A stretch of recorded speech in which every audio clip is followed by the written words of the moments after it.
नमस्कार, मी अजिंक्य भातंब्रेकर. तुम्ही पाहताय न्यूज 18 लोकमत. महाप्राईम टाइम मध्ये सुरुवातीला ब्रेकिंग न्यूज. रायगड मधल्या भीषण अपघाताची ही बातमी. वऱ्हाडाचा ट्रक दरीत कोसळलेला आहे.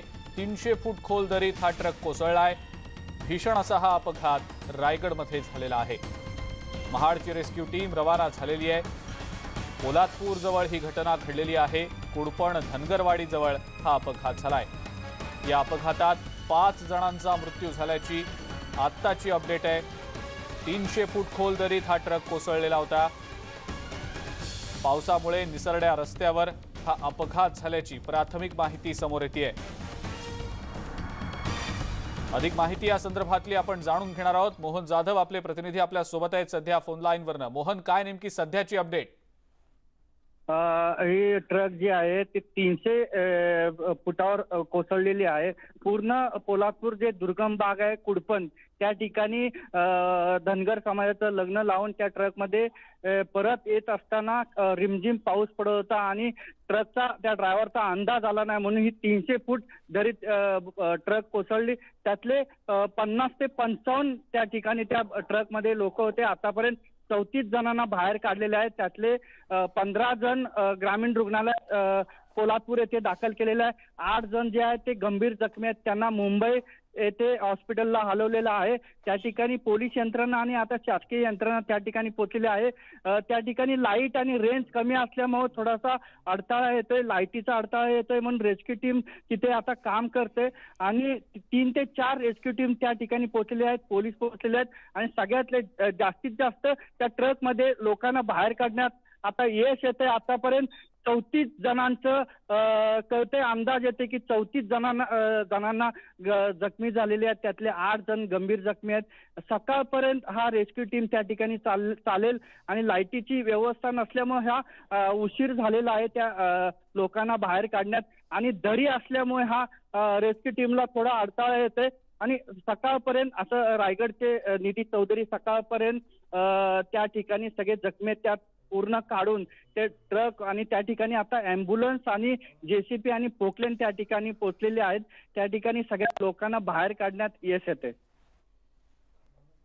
बिलकुल मोहन, आणि आता सध्याची नेमकी काय परिस्थिती आहे? अँब्युलन्स तर पोहोचली असं आपण म्हणताय, पण आणखी किती जणांना रेस्क्यू करणं अजून शिल्लक आहे त्याबद्दलची नेमकी काय अपडेट आहे?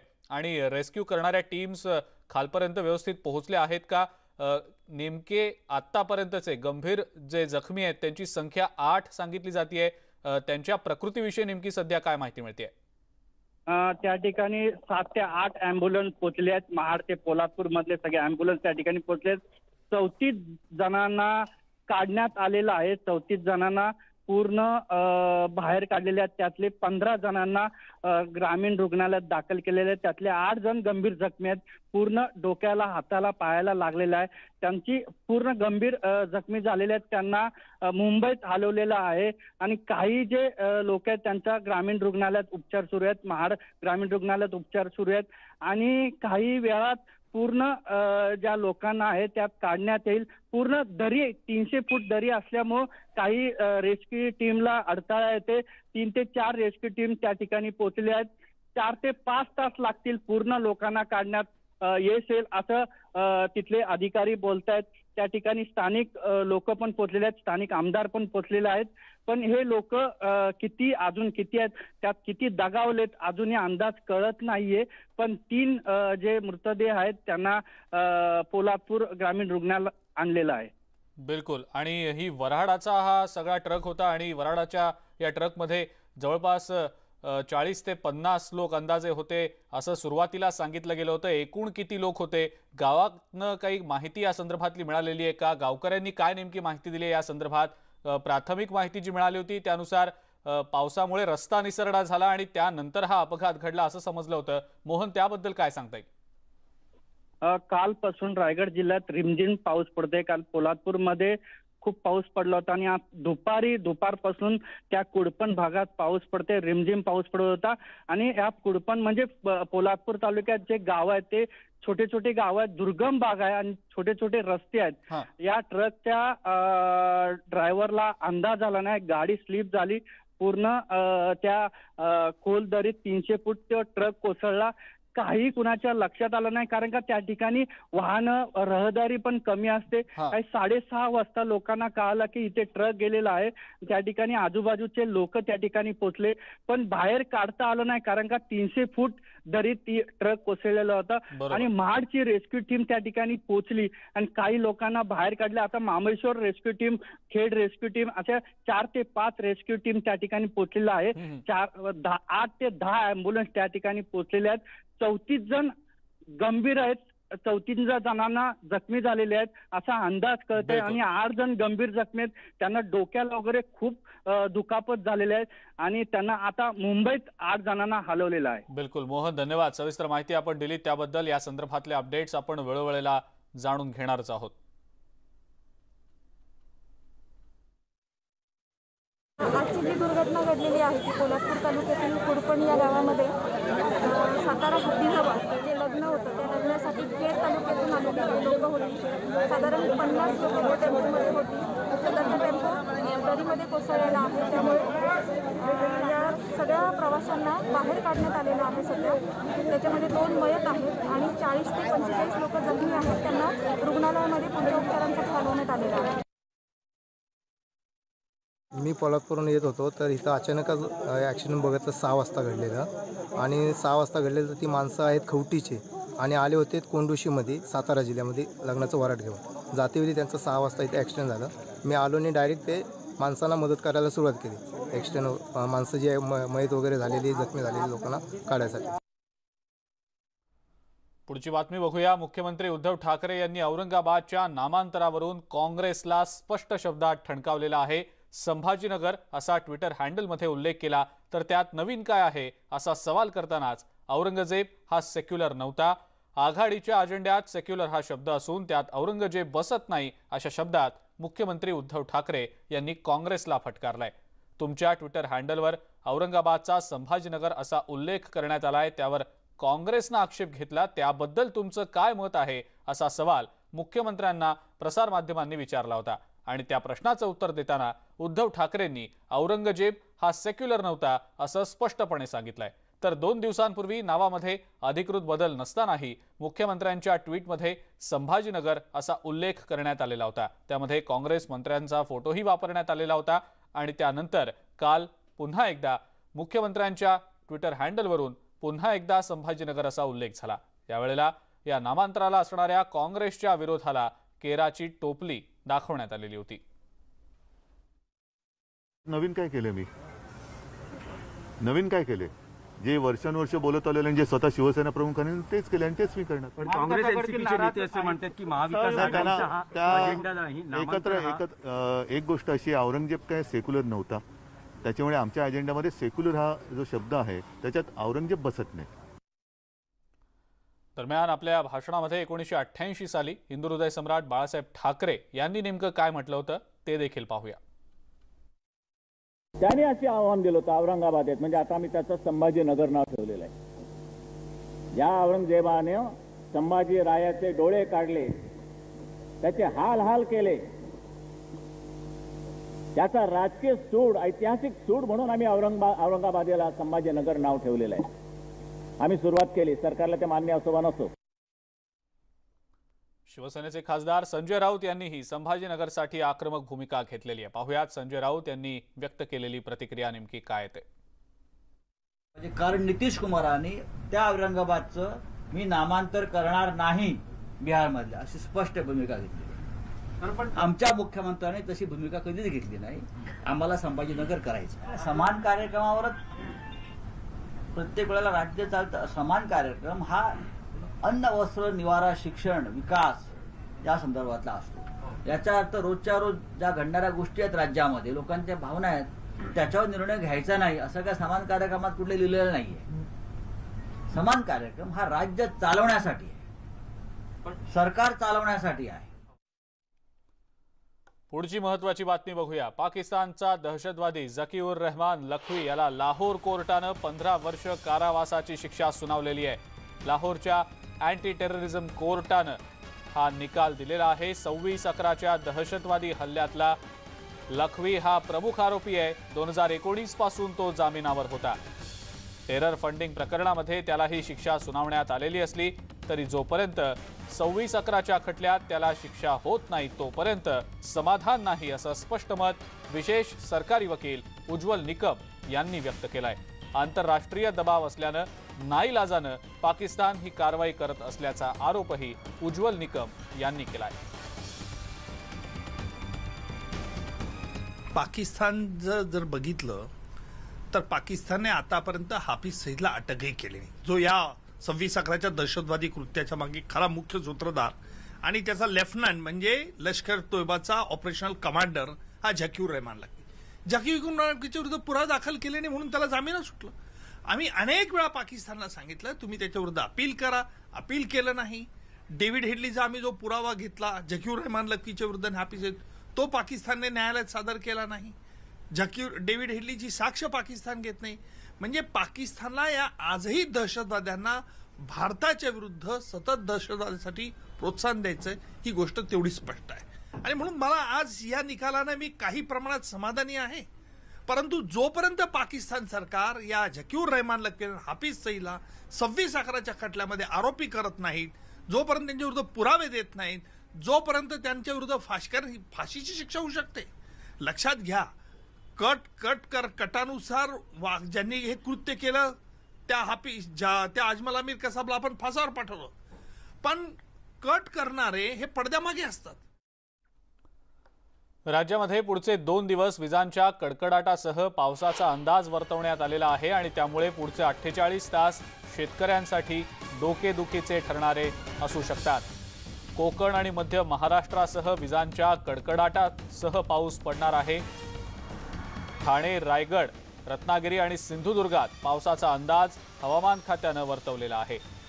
त्यामुळे पुढचे 48 तास शेतकऱ्यांसाठी डोकेदुखीचे ठरू शकतात. विजांच्या कडकडाटासह जोरदार पावसाचा अंदाज वर्तवण्यात आलेला आहे.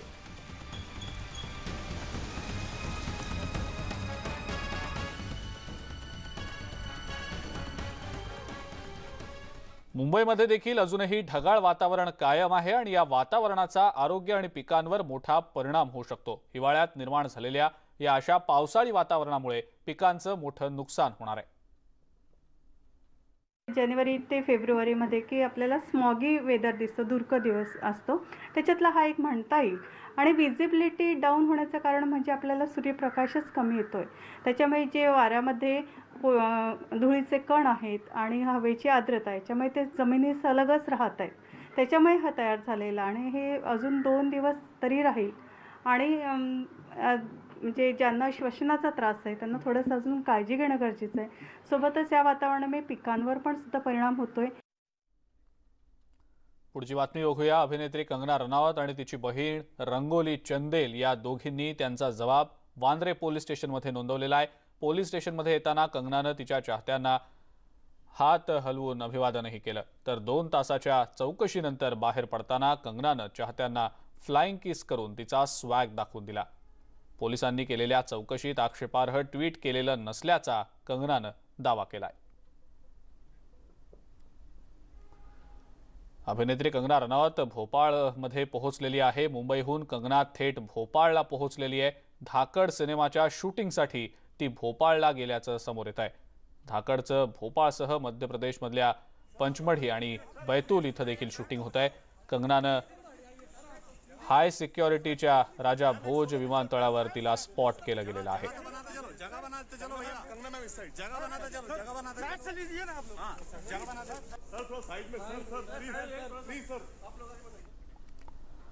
आज देशभरामध्ये लसीकरणाचा ड्राय रन घेण्यात आला. 33 राज्यातील 736 जिल्ह्यांमध्ये हा ड्राय रन पार पडलाय. राज्यातील 30 जिल्हे आणि 25 पालिका क्षेत्रांमध्ये कोरोना लसीकरणाची ड्राय रन मोहीम राबवण्यात आलेली आहे. प्रत्येक जिल्ह्यात 3 आरोग्य संस्था आणि प्रत्येक पालिकेत 1 आरोग्य संस्था या ठिकाणी ड्राय रन घेतलं गेलं. पुणे पालिकेच्या राजीव गांधी हॉस्पिटलमध्ये लसीकरण केंद्र उभारण्यात आलेलं आहे. पुणे पालिकेचे आयुक्त डॉक्टर विक्रम कुमार यांनी या 3ही लसीकरण सराव कक्षांची प्रत्यक्ष पाहणी करून तयारीचा आढावा घेतला. औरंगाबादमध्ये देखील ड्राय रन सुरू होतं. जिल्ह्यातील 3 ठिकाणी हा ड्राय रन झाला. मालेगावमध्ये देखील कोरोना लसीचा ड्राय रन घेण्यात आला. कोरोनाचा हॉटस्पॉट ठरलेल्या मालेगावात कोरोना लसीकरणाबाबतची रंगीत तालीम घेण्यात आली. जळगावातही शासकीय वैद्यकीय महाविद्यालयातल्या नर्सिंग कॉलेजमध्ये सकाळी कोरोनाच्या लसीकरणाची रंगीत तालीम झाली।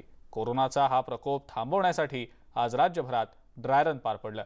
कोल्हापूर जिल्ह्यामध्ये देखील 4 ठिकाणी ही लस दिली गेल्याचं प्रात्यक्षिक झालं। सुरुवातीच्या पहिल्या टप्प्यात प्रत्येक केंद्रात 25 कर्मचाऱ्यांना ही लस दिल्या गेल्याचं प्रात्यक्षिक झालं। कोकणात जानेवारीच्या 3ऱ्या आठवड्यात प्रत्यक्ष लसीकरणाला सुरुवात होणार आहे।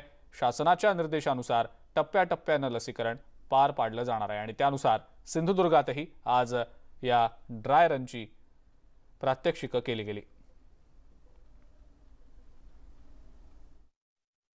सब डिस्ट्रिक्ट हॉस्पिटल पर्यंत आपण वॅक्सिनेशनचा कार्यक्रम राबवणार आहोत। त्यामुळे अशी खूप घाई गडबडीने न करता अतिशय काळजीपूर्वक आणि जनतेची आणि ज्यांना आपल्याला वॅक्सिन द्यायचे त्यांची काळजी घेत आपल्याला हा कार्यक्रम राबवायचा आहे। त्यामुळे आता यामध्ये जे लोक वॅक्सिनेशनसाठी येतील त्यांना कुठल्याही परिस्थितीत आयडेंटिफिकेशन राहावं म्हणून त्यांना बोटावर जशी आपण इलेक्शनला शाई लावतो त्या पद्धतीनं शाई लावावी अशी विनंती आणि अशी अपेक्षा आम्ही त्या ठिकाणी केंद्र शासनाच्या स्वास्थ्य मंत्रालयाला केलेली आहे। महाप्राईम टाइम मध्ये वेळ झाली एका छोट्याशा ब्रेकची। लगेच परत येतोय, बघत रहा न्यूज 18 लोकमत। महाप्राईम टाइम मध्ये ब्रेकनंतर आपल्या सगळ्यांचं पुन्हा एकदा स्वागत। यंदा पहिल्यांदाच रस्ते सुरक्षा महिना साजरा केला जाणार आहे आणि याकरता यंदा सडक सुरक्षा जीवन रक्षा असं ब्रीदवाक्य आहे। परिवहन आयुक्त अविनाश ढाकणे यांनी या संदर्भातली माहिती दिलेली आहे।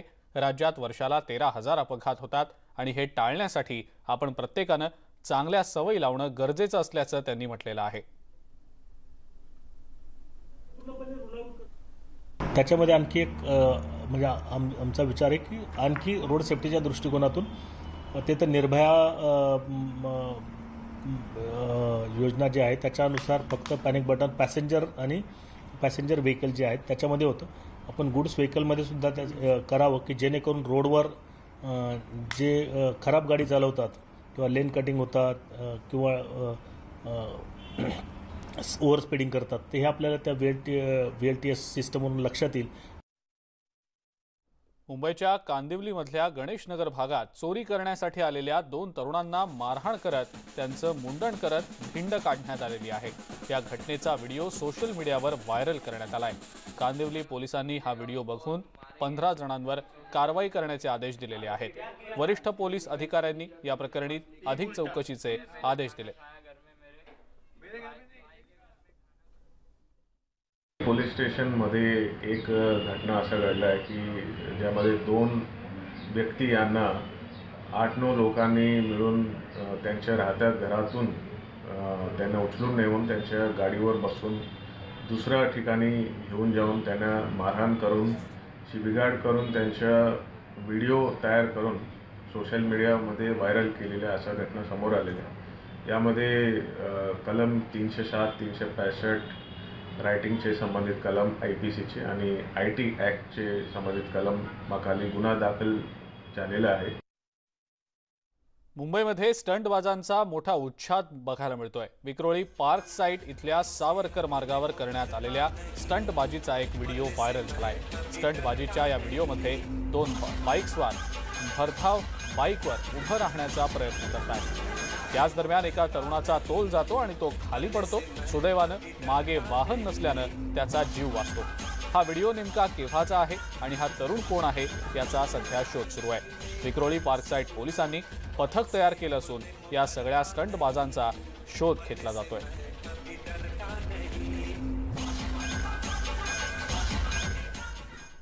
पुण्यातल्या प्रसिद्ध गणेश मंदिरांपैकी एक अशा शारदा गणपती मंदिरात चोरट्यांनी मध्यरात्री डरला मारलेला आहे। यामध्ये चोरट्यांनी तब्बल 22 ते 25 तोळे सोन्याचे दागिने लंपास केलेत। पुणेकरांचं श्रद्धास्थान असलेल्या गणेश मंदिरात चोरी झाल्यानं शहरात प्रचंड खळबळ माजली आहे। या घटनेप्रकरणी विश्रामबाग पोलीस ठाण्यात गुन्हा दाखल करण्यात आलेला आहे आणि या घटनेचं CCTV फुटेजही समोर आलेलं आहे। या CCTV फुटेजच्या आधारे पोलीस आता तपास करतायत।